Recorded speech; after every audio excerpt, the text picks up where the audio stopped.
You can look at it as a tale of two halves. You can look at it as we're 11-1 at home. And I'll stick with the 11-1 at home against a scrappy team that's really taken on the persona of their head coach in a very physical game where we have a lot of cuts on our hands and our arms. We withstood a push in the third and fourth quarters to come away with a decisive victory. We had the lead for over 38 minutes, and so that's always a good thing. You're in the Atlantic 10 Conference, and so you're going to have games like this every single night. And the way we came out was outstanding, and the way we finished wasn't great, but it wasn't bad. I think we're top 20 in the country in defensive field goal percentage, and tonight we held St. Louis to 28% from the field. The downfall of that is that we gave up way too many offensive rebounds, giving up 25 offensive rebounds. Can't let that happen, and we did that tonight. We have to be more aggressive in our box outs and pursuing the ball. But again, we led for 38 minutes, and we came away with a win, and we're happy with that. While you are looking glass half full, there obviously was some constructive to take from it. The inability at times of finishing around the rim, the handing of the basketball on multiple occasions to the opposing team. Just how do you take those negatives, coach to those negatives, and find counters for Sunday? They're a very different team than other teams that we've played in terms of their aggressiveness. 11 leaves her man and goes and looks for steals. They body you up on the catch, which technically is a foul. We didn't have a hand check call until late in the fourth quarter. We had a very veteran, very good referees crew tonight, and if it had been a closer game earlier, I probably would have really pushed for more hand checks. We talked about 42 Brooke Flowers for them being a kid that is a really good shot blocker. Before the game, I said she's either going to look like Wilt Chamberlain or Greg Kite. And tonight she finished with 4 blocks and 13 points and 12 rebounds. But I think everything there was earned in a very hard way for her. You have to give the other team credit. They're really, really aggressive, so we're going to turn it over a little bit. And then inside, she's best shot blocker in the country, I believe. So they're going to get some blocks. The negatives for this game is the offensive rebounds. That's what it is. Other than that, I feel pretty good about it, and we'll move forward. When you have as good of a start as you have, how much of that is maybe some frustration over what happened the previous game, and how much of that is maybe just practice, things clicking, just one shot turns into another? To be honest with you, it took me a second to realize who we even played in the last game. When the last game ends, we kind of move forward after we do our post-game grading chart and we watch film. And so that was multiple days ago, and that really didn't have an impact on this game.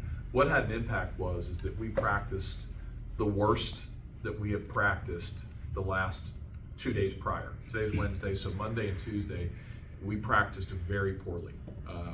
Our kids have said that they're tired, their legs are dead. And so our shoot around today, I cut practice early yesterday, and then our shoot around today was 30 minutes, and it's typically an hour.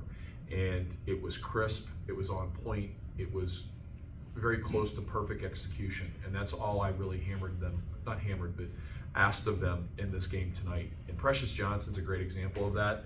Precious finished with 4 blocks, 6 points, 8 rebounds on 3 of 6 shooting. But the amount of really good screens that she set was in double digits. In the Fordham game, she had 13 great screens. When we grade this out, I'm sure she'll be around that number again. Precious is playing outstanding.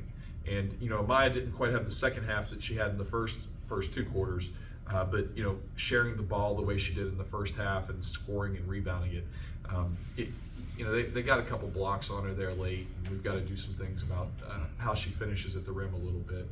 But I'm still happy with our performance.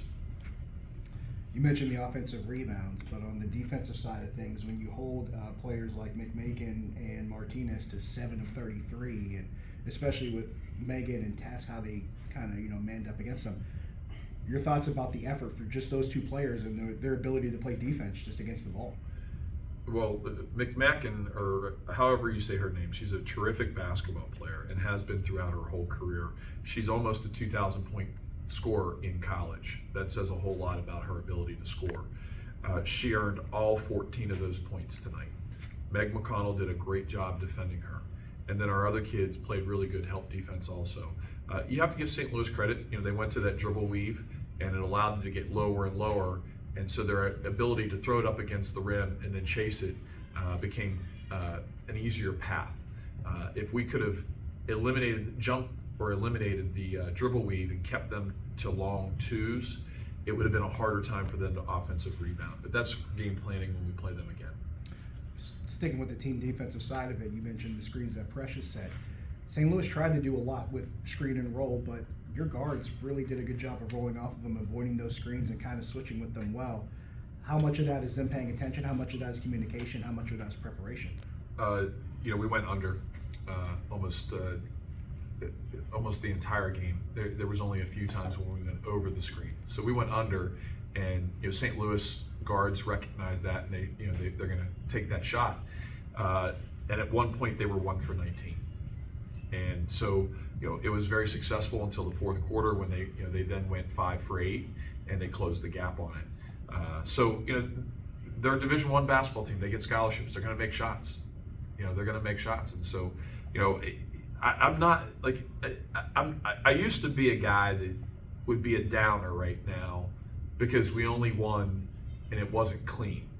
Man, I'm happy we won, and I'm going to enjoy it to midnight. And I told the kids the exact same thing. They're tired mentally. This is not a situation where our kids don't care about school. Our kids care about school greatly, and their academics really matter. We've had one day off in 17 days, I believe, maybe two. And there's travel involved in that. And then there's the academic side of it. They need a break. So tomorrow, I can't wait for them to have a break. I can't wait for the coaches to have a break. And then we'll be refreshed, and we come back Friday, and hopefully we'll be able to play well on Sunday. Last one for me before I give you a break. You mentioned coming back with cut hands, and Megan and Maya walked in here like checking her elbows and checking her hands and everything. St. Louis had active hands. There was, of course, the play that was called at half court on the Maya where she got grabbed, but then there's one with Megan that wasn't called when she was driving.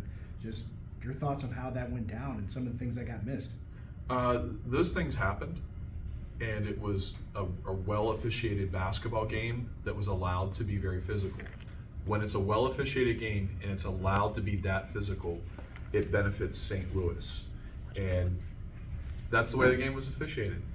Nothing we can do about it, except meet the basketball, be really strong with the basketball, and make our free throws. And we weren't perfect with it, but it was good to be pressed. It was good to find out where we have some weaknesses and where we have to have growth. And it's a good win. I'm happy with it.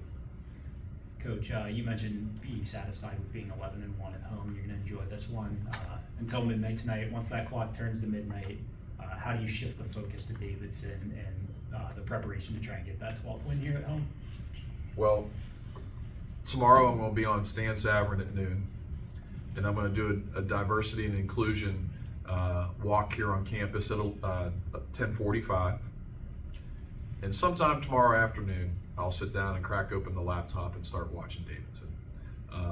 They return a lot of their players from last year, and Gail does a nice job down there, and we have a pretty good understanding of what they do. And we'll really start the game plan tomorrow, and the coaches will all be home, and that's, Zoom is great. Coaches will all get together and talk through Zoom, and then we have a couple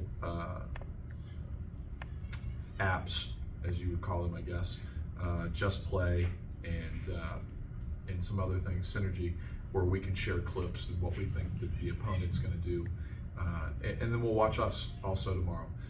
But with it being a day off, it's a day off, and in a culture where coaches like to brag that they're in the office 18 hours a day, that's not realistic.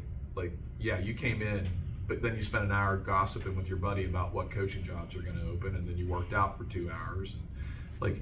So we'd rather be much more efficient with our time.